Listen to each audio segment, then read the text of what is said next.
Example number 3 देखते हैं हम। Consider triangle ACB। अच्छा, एक ट्राइंगल गिवन है और राइट एंगल ट्राइंगल है क्या ये? हाँ गिवन है ना भाई, राइट एंगल ट्राइंगल। ठीक है, और हमेशा आपको राइट एंगल ट्राइंगल ही गिवन रहेगा। Right angle at C, right angle at सी, हाँ क्लियर है ना, डायग्राम में क्लियर दिखाई दे रहा है कि right angle at C. Which AB is equal to 29, AB is equal to कितना है 29 units, BC is equal to 21 units and angle ABC is equal to theta, ये वाला angle ABC is equal to कितना है theta degree है। Determine the value of cos square theta plus sine square theta, इसकी value हमें find out करना है। बड़ा सिंपल सा काम है। आपको किसकी वैल्यू की रिक्वायरमेंट है? साइन थीटा की। साइन थीटा क्या होता है formula? Perpendicular divided by hypotenuse. Perpendicular की वैल्यू मालूम है क्या? नहीं मालूम। बस यही तो क्लियर समझ में आ रहा। साइन थीटा की रिक्वायरमेंट है, वो फार्मूला होता है perpendicular divided by hypotenuse. Hypotenuse हमें मालूम है, परपेंडिकुलर नहीं मालूम। कास थीटा है बेस बाय हाइपोटेन्यूज, बेस मालूम है, हाइपोटेन्यूज मालूम है, लेकिन यहाँ पर आपको परपेंडिकुलर की रिक्वायरमेंट है। आपको मालूम है ना कि कोई भी ट्रायंगल है और किसी भी ट्रायंगल में अगर दो साइड गिवन है, थर्ड साइड नहीं मालूम, तो हमेशा पाइथागोरस थ्योरम लगाओ। ट्रायंगल कैसा होना चाहिए? उसके लिए राइट एंगल ट्रायंगल होना चाहिए, जो कि है। चलिए ठीक है, बड़ा सिंपल सा काम है। स्टार्टिंग कैसे करेंगे हम? In triangle ABC using Pythagoras theorem, using Pythagoras theorem. Pythagoras theorem क्या होती है? हाइपोटेन्यूज का स्क्वायर, सबसे लॉन्गेस्ट जो साइड है उसका square, AB square is equal to other two side के स्क्वायर के सम के इक्वल होता है। इसका स्क्वायर प्लस इसका स्क्वायर क्या होगा? BC square plus AC square. ठीक है, AB स्क्वायर मतलब 29 square is equal to BC की वैल्यू कितनी है? 21, तो 21 स्क्वायर प्लस AC स्क्वायर। अच्छा, 29 का स्क्वायर क्या होता है? 841 मालूम होना चाहिए, 841। और नहीं मालूम तो आप, मैंने बहुत सारे 60 वीडियो बनाए हैं और उसमें मैंने स्क्वायर फाइंड आउट करने की टेक्निक बताई है, वो वीडियो देख लेना। तो आपको मैंने बिल्कुल विदाउट रफ वर्क इसका आंसर कैसे निकाला जाता है बताया है, आप सीख सकते हो उसको अच्छे से। ठीक है ना। इज इक्वल टू इसका स्क्वायर क्या होता है? 441 और is equal to plus AC square, plus AC square. ये 441 इधर जाएगा तो क्या हो जाएगा? 841 minus 441 is equal to AC square. ठीक है, इतनी बात हो गई क्लियर। यहाँ पर इम्प्लाइज लगाते हुए चलेंगे हम। स्टेप को आगे बढ़ाना है तो इम्प्लाइज से आगे बढ़ती है स्टेप। ठीक है ना। इसमें से इसको माइनस करेंगे तो क्या हो जाएगा? 400। तो मतलब AC स्क्वायर की वैल्यू कितनी आ गई? 400। तो AC की वैल्यू कितनी हो जाएगी? AC is equal to √400। याद रहे कि इधर से स्क्वायर हटता है तो इधर स्क्वायर रूट लग जाता है, लेकिन प्लस माइनस भी आता है। एक्चुअली AC क्या है? एक लेंथ है ना, दो पॉइंट के बीच का डिस्टेंस है ना, और वो कभी नेगेटिव हो सकता है क्या? ना, नेगेटिव नहीं हो सकता। इसलिए हमें क्या करना है? पॉजिटिव ही कंसीडर करना है, नेगेटिव को इग्नोर करना है। तो AC की वैल्यू कितनी आ जाएगी? चलो बताओ। 400 का स्क्वायर कितना होता है? स्क्वायर रूट कितना होता है? तो 20। तो 20 यूनिट आ गई इसकी AC की वैल्यू। ठीक है ना। AC की वैल्यू हमें फाइंड हो गई। AC की वैल्यू चाहिए थी, AC की वैल्यू हमें पता चल गई यहाँ पर। चलिए ठीक है, मतलब मैं यहाँ पर लिख भी देता हूँ। AC इज इक्वल टू कितना हो गया? 20। AC is equal to 20 units. बस अब इसके 2 पार्ट्स सॉल्व करना है हमें। cos square theta plus sine square theta और cos square theta minus sine square theta, दोनों की वैल्यू निकालनी है। अच्छा, दोनों की वैल्यू निकालनी है तो किसकी रिक्वायरमेंट है आपको? साइन थीटा और cos थीटा। ओवरऑल पहले तो साइन थीटा और cos थीटा की वैल्यू निकाल लेते हैं हम। Now sine theta is equal to क्या होता है बताओ जरा? साइन थीटा का फार्मूला अगर आपने याद किया होगा तो परपेंडिकुलर डिवाइडेड बाय हाइपोटेन्यूज होता है क्या? Perpendicular divided by hypotenuse. Perpendicular कौन है? AC। डिवाइडेड बाय हाइपोटेन्यूज कौन है? AB। और AC की वैल्यू कितनी होगी? याद रखना कि थीटा के सामने वाला परपेंडिकुलर, लॉन्गेस्ट साइड हाइपोटेन्यूज, और 90 और थीटा के बीच की साइड हमेशा बेस होती है। थीटा के सामने वाला perpendicular, longest side hypotenuse, remaining side base. ठीक है, AC की वैल्यू कितनी है, AC की वैल्यू 20 और डिवाइडेड बाय 29, ये आ गया ना, हाँ ठीक है। एंड कास थीटा, ये निकाल के हो रहा है क्योंकि हमें बाद में जरूरत पड़ेगी ना, तो पहले निकाल के रख देते हैं। कास थीटा क्या होता है, बेस बाय हाइपोटेनिस, मतलब BC divided by AC, AB, और BC कितना है 21 डिवाइडेड बाय 29, हो गया, हाँ हो गया। Now first part, left hand side लेते हैं हम इसका, लेफ्ट हैंड साइड क्या, इसकी वैल्यू फाइंड करना है ना, cos square theta plus sine square theta.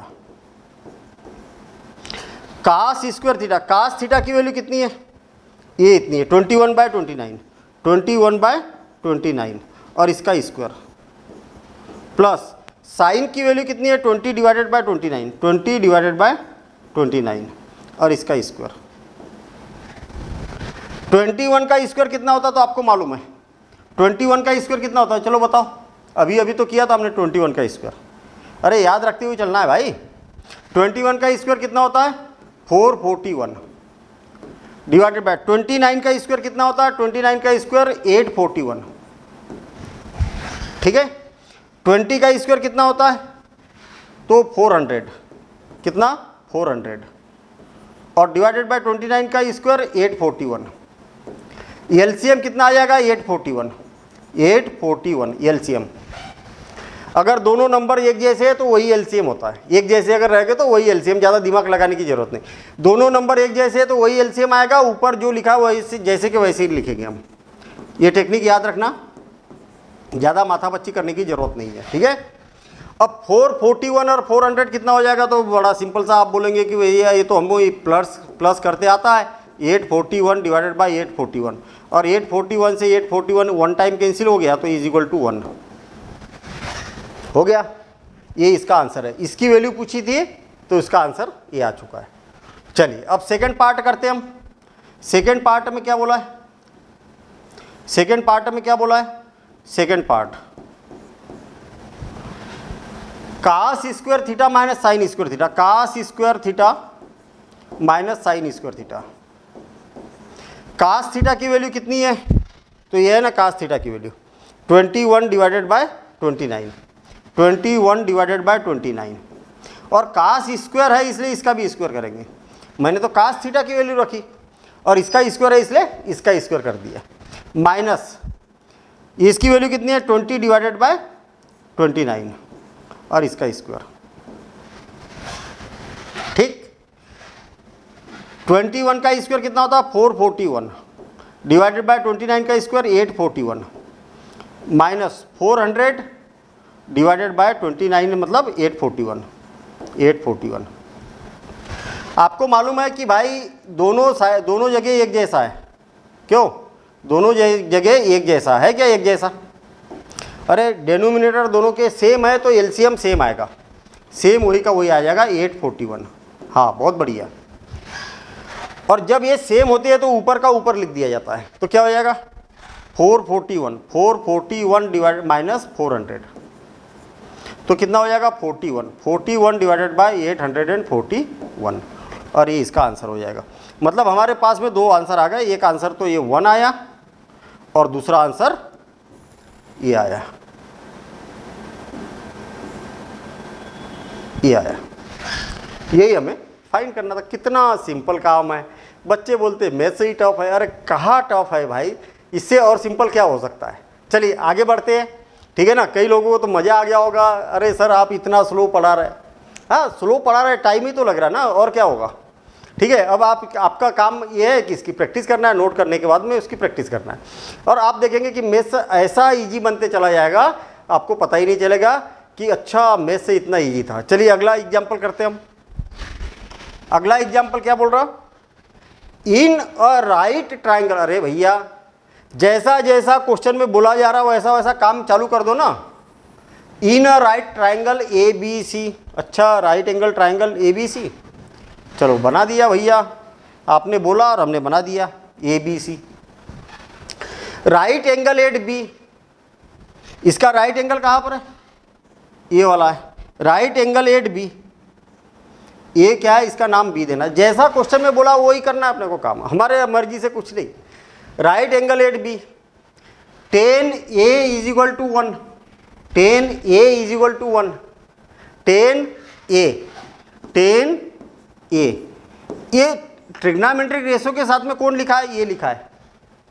इसका मतलब एक्यूट एंगल का नाम आपको ये देना जरूरी है, या तो इसका नाम ये दो या तो इसका नाम ये दो। मैं इसका नाम दे देता हूँ ये, तो अब ए बी, तो इसका नाम ऑटोमेटिक सी होगा। आई ना बात समझ में? कई बच्चे बोलते हैं सर आपने ये इसका नाम क्यों दिया, इसका क्यों नहीं दिया। इसका भी दे दो, कोई दिक्कत थोड़ी है। बस डिफरेंस कहाँ आएगा, अगर इसको ये बोलेंगे तो ये परपेंडिकुलर बनेगा, अगर आप इसको ये बोलेंगे तो ये परपेंडिकुलर बनेगा। जो भी एक्यूट एंगल मतलब ट्रिग्नोमेट्रिक रेशियो के साथ होता है उसके सामने वाला परपेंडिकुलर होता है। आंसर सेम आएगा, आंसर में कोई फर्क नहीं पड़ेगा। आई बात समझ में?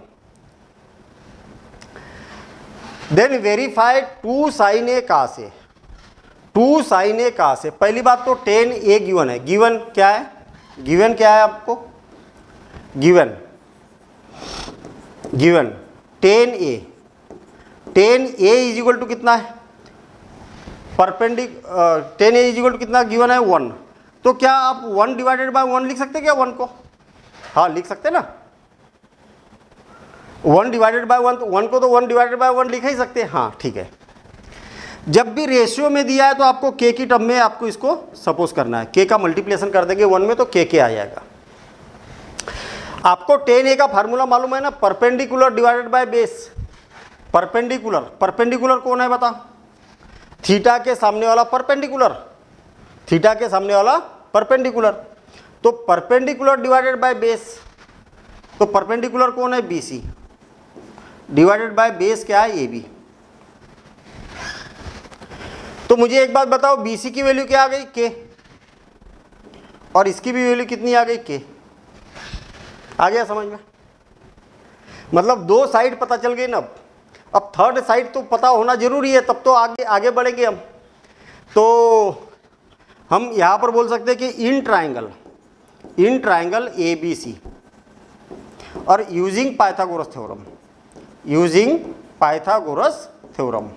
अच्छा पाइथागोरस थ्योरम यूज करेंगे तो पाइथागोरस थ्योरम क्या होता है, हाइपोटेनिस का स्क्वायर अदर 2 साइड के स्क्वायर के सम के इक्वल होता है। कितना सिंपल है, हाइपोटेनिस का square AC square is equal to AB square plus BC square. AC की वैल्यू नहीं मालूम हमें, लेकिन AB की वैल्यू मालूम है, K है तो K स्क्वायर, और BC की वैल्यू मालूम है K तो K स्क्वायर। इसका स्क्वायर है इसलिए K स्क्वायर, K और K स्क्वायर और K स्क्वायर कितना हो जाएगा, 2K square, 2K square AC square is equal to. तो AC की वैल्यू क्या हो जाएगी, अंडर रूट 2K स्क्वायर। तो AC इज इक्वल टू क्या हो जाएगा, प्लस माइनस होता है, याद रहे AC is equal to plus भी होता है और माइनस भी होता है। लेकिन माइनस को क्यों छोड़ दिया हमने, क्यों, क्योंकि AC क्या है, एक्चुअल डिस्टेंस है, 2 पॉइंट के बीच का डिस्टेंस है, तो उसको छोड़ दिया। तो ये क्या हो जाएगा, प्लस माइनस लिखने की जरूरत नहीं है। K स्क्वायर का स्क्वायर रूट क्या होता है, K होता है, याद रखना भैया। K स्क्वायर भी लगाए और स्क्वायर रूट भी लगाए, स्क्वायर रूट से स्क्वायर हट जाता है। क्यों हटता है मालूम है ना, square root of K square और स्क्वायर रूट लगाए ना, तो स्क्वायर रूट का मतलब होता है इसकी पावर 1/2। देखिए पावर से पावर कैंसिल हो गए तो K बचेगा कि नहीं, हाँ K बचेगा। तो K आ गया, K और ये क्या आ गया, √2 K लिख देता हूँ मैं, √2 K। मतलब आपको ये पता चल गया कि इसकी वैल्यू कितनी है, √2 K है।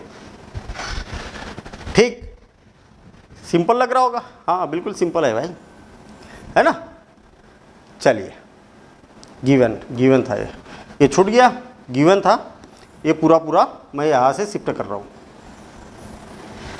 ठीक है, ये हो गया शिफ्ट, थोड़ा सा छोटा भी कर देता हूँ। अब देखिए हमारे पास तीनों साइड की वैल्यू पता चल गई, हाँ चल गई पता, इसमें कोई समस्या नहीं है। अब क्या करना है हमें, साइन ए और कास ए की जरूरत है, साइन ए और कास ए की जरूरत है। तो sine A is equal to कितना होगा, नाउ साइन ए, और फिर उसके बाद निकालेंगे हम कास ए।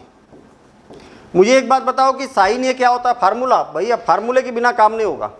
परपेंडिकुलर डिवाइडेड बाय हाइपोटेनिस क्या होता है, perpendicular divided by hypotenuse. Perpendicular कौन है, BC, हाइपोटेनिस कौन है, AC, और BC की वैल्यू कितनी है, K डिवाइडेड बाय √2K, और इज इक्वल टू कितना हो जाएगा, 1 डिवाइडेड बाय √2। भाई K से K कैंसिल, तो 1 डिवाइडेड बाय √2। कास ए का फार्मूला क्या होता है, base divided by hypotenuse. Base divided by hypotenuse means base कौन है, AB divided by BC, AC ना, AC AB की वैल्यू कितनी है, K डिवाइडेड बाय √2K, और is equal to 1 divided by √2।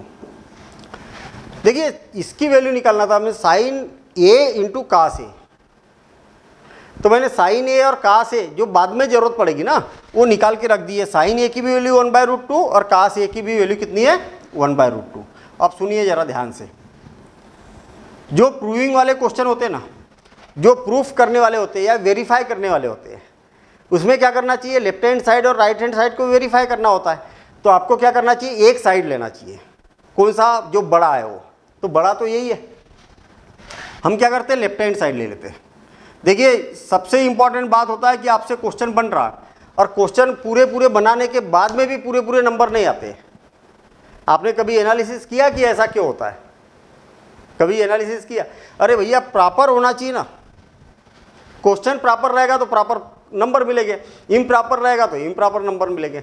3 number का क्वेश्चन आता है, बच्चा पूरा सही करके आता है, सब उठपटांग से इधर उधर लिख के आ जाता है, 2 नंबर मिल जाते, 1 नंबर कट जाता है। तो ऐसा नहीं होना चाहिए, मेहनत पूरी कर रहे हैं तो पूरे नंबर चाहिए हमें। तो उसके लिए आपको क्या करना पड़ेगा, सिस्टेमेटिक लिखते हुए चलना पड़ेगा। अब लेफ्ट हैंड साइड ले रहा हूं मैं, तो क्या है लेफ्ट हैंड साइड, 2 साइन ए इंटू कास ए। अच्छा 2 और साइन ए की वैल्यू कितनी है बताना जरा, साइन ए की value 1 divided by √2, 1 divided by √2, और कास ए की वैल्यू क्या होती है, 1 डिवाइडेड बाय √2, 2 डिवाइडेड बाय, अच्छा √2 और √2 का मल्टीप्लिकेशन करेंगे तो, अरे ऐसी तो हो गया ना, √2 इंटू √2 का मल्टीप्लिकेशन करेंगे तो ऐसी तो हो गया, स्क्वायर से स्क्वायर रूट कैंसिल हो जाता है, तो क्या आ जाएगा नीचे, 2 आ जाएगा, 2 से 2 कैंसिल तो 1, और बस प्रूव्ड। यही तो प्रूव करना था, यही तो प्रूव करना था हमें, आया समझ में? ठीक, तो इतना सा क्वेश्चन था, कुछ रखा ही नहीं है क्वेश्चन में। अब देखेंगे हम नेक्स्ट एग्जाम्पल, अगला एग्जाम्पल, बहुत बढ़िया एग्जाम्पल है और इस एक्सरसाइज का लास्ट एग्जाम्पल है ये, लास्ट एग्जाम्पल, ठीक है ना। अब देखिए क्या गिवन है, इन ट्राइंगल OPQ, हाँ ये गिवन है OPQ, गिवन है भैया डायग्राम, ये बढ़िया काम हो गया। राइट एंगल एट P, हाँ दिया भी है, राइट एंगल एट P पर राइट एंगल है,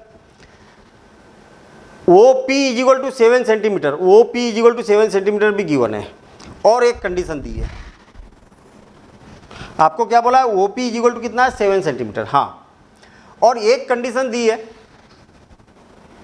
क्या क्या दी हुई है कंडीशन, गिवन क्या दिया है, गिवन क्या दिया हुआ, OQ minus PQ, OQ minus PQ, OQ minus PQ is equal to 1, इतना गिवन है, ठीक है ना, 1 centimeter. Determine the value of Q, sine Q and cos Q, sine Q and cos Q की वैल्यू हमें डिटरमाइन करना है। चलिए ठीक है, करेंगे हम, कोई दिक्कत नहीं है। अब मुझे एक बात बताओ ना, तो आपको ये दिया है ना तो ये दिया है, लेकिन दोनों के बीच में रिलेशन दिया है। उन्हें बोला कि इसमें से इसको माइनस करोगे तो 1 आ जाएगा, मतलब इसकी अपेक्षा ये जो है ना 1 सेंटीमीटर डिस्टेंस ज़्यादा है, ये बड़ी है 1 सेंटीमीटर, इसकी अपेक्षा 1 सेंटीमीटर बड़ा है ये, ऐसा गिवन है ना। चलिए ठीक है, मैं क्या करता हूँ, सपोज कर लेता हूँ PQ जो है ना, लेट PQ, अरे नहीं मालूम ना तो मेरे में क्या किया जाता है, 1 सेंटीमीटर, जो चीज़ नहीं मालूम उसको सपोज कर लो ना, कर लिया सपोज, तो PQ की वैल्यू 1 से सपोज किया तो OQ इज इक्वल टू कितना हो जाएगा, क्यों, OQ इज इक्वल टू कितना हो जाएगा, OQ minus X is equal to 1, हाँ या ना। PQ की वैल्यू 1 से सपोज की तो PQ की जगह 1 से रख दिया मैंने, और 1 से इस साइड गया तो क्या हो जाएगा, OQ is equal to 1 plus X। आपने पी क्यू को एक्स सपोज किया, ये क्या है 1 सेंटीमीटर, तो ये क्या हो जाएगा 1 + x सेंटीमीटर। ये समझ में आ गया? समझ में आ गया ना? अभी तक तो दोनों नहीं मालूम थे, एक पता चलने के बाद में दूसरा ऑटोमेटिक पता चल गया। आपको क्लियर साइड्स गिवन है क्या? ट्रायंगल की साइड्स गिवन है क्या? केवल एक ही साइड मालूम है और दूसरी साइड जो है वो एक्स की टर्म में मालूम है। किसकी टर्म में मालूम है? एक्स की टर्म में। तो हमें एक्स की वैल्यू पता करना है। अगर एक्स की वैल्यू मुझे पता चल जाएगी ना, तो ये भी साइड पता चल जाएगी, ये भी साइड पता चल जाएगी। जब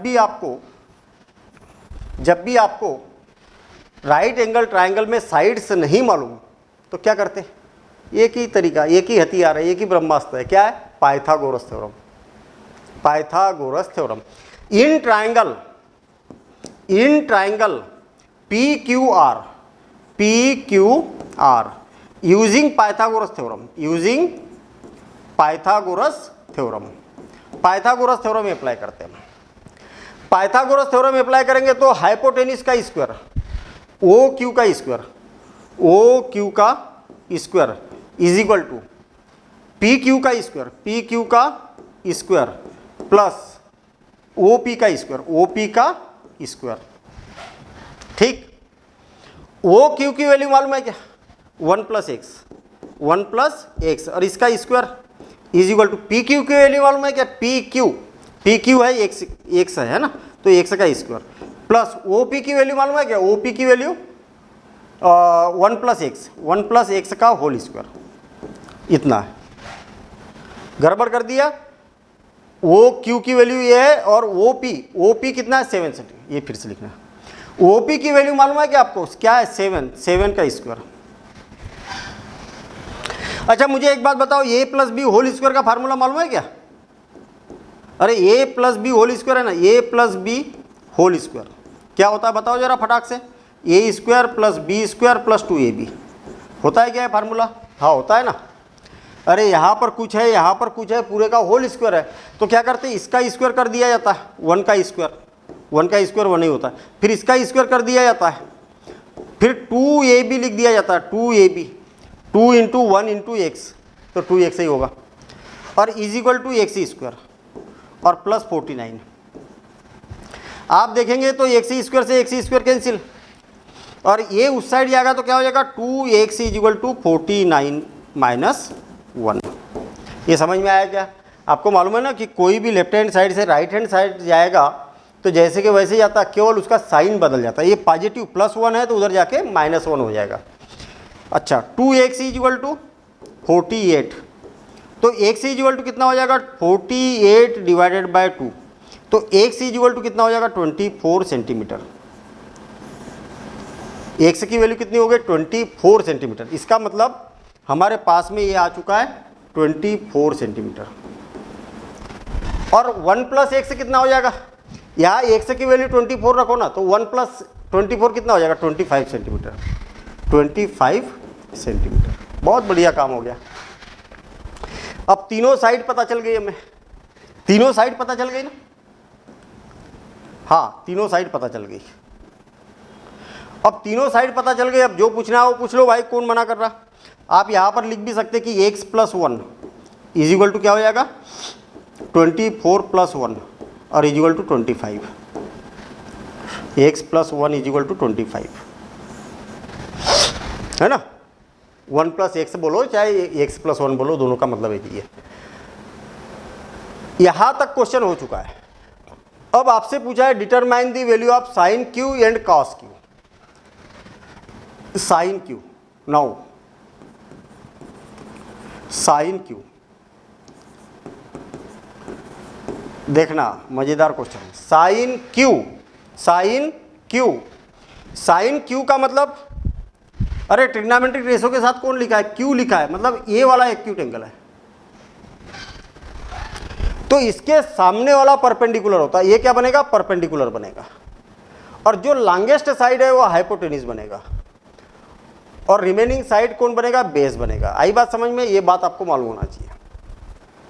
ठीक, sin q is equal to क्या होगा? Perpendicular by hypotenuse.